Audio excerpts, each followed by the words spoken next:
Kerugian Pertamina yang mencapai lebih dari 11 triliun pada semester pertama 2020 menjadi salah satu isu yang dibahas pada rapat kerja bersama Komisi 7 DPR RI pada Senin siang. PT Pertamina telah menyiapkan 9 langkah strategis untuk menekan angka kerugian.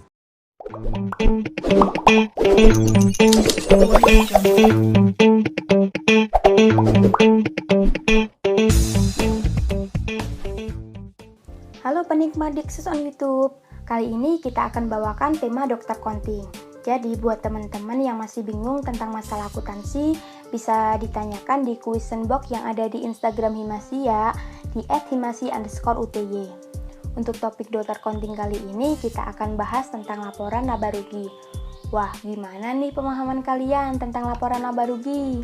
Tapi sebelum membahas laporan laba rugi, terlebih dahulu kita bahas apa itu laporan keuangan. Jadi, laporan keuangan adalah catatan informasi keuangan suatu perusahaan pada suatu periode akuntansi yang bisa digunakan untuk menggambarkan kinerja perusahaan tersebut. Oh iya teman-teman, sudah tahu belum ada berapa laporan keuangan itu? Jadi, laporan keuangan itu ada 5 loh.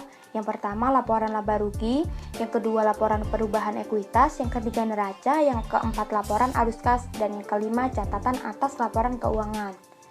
Nah, setelah kita tahu mengenai laporan keuangan, selanjutnya kita akan bahas apa itu laporan laba rugi.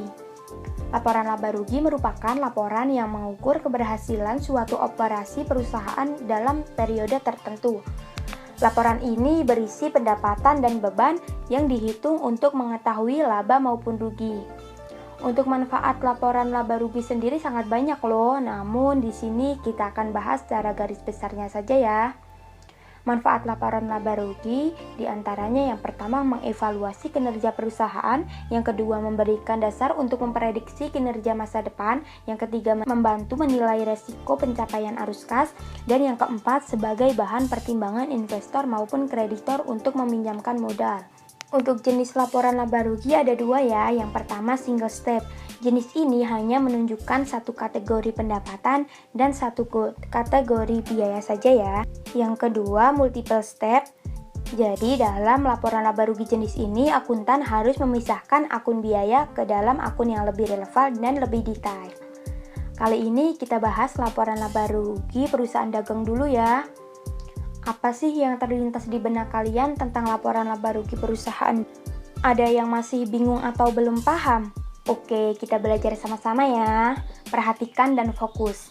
Singkatnya, laporan laba rugi perusahaan dagang dalam menghitung HPP hanya butuh laporan stock of name dari persediaan barang yang dimilikinya.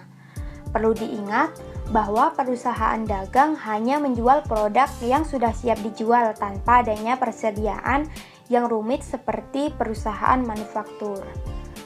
Langsung saja ke contoh soal ya. Di sini kita buat laporan laba rugi dari neraca lajur 6 kolom.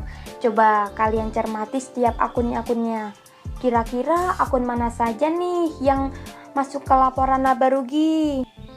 Nah, seperti yang sudah dijelaskan tadi ya, akun-akun yang digunakan untuk menyusun laporan laba rugi itu adalah akun pendapatan dan akun beban. Jadi, seperti ini ya teman-teman laporan laba rugi dari neraca lajur yang tadi. Dari contoh soal dan jawaban tersebut, pada intinya laporan laba rugi itu berisi akun penjualan, retur, dan potongan penjualan, HPP, dan beban-beban. Gimana, sudah paham? Kalau belum paham dicermati dan diputar lagi ya videonya. Sekian pembahasan kali ini. Jangan lupa like, comment, and subscribe. Thanks for watching and see you on the next video. Bye-bye.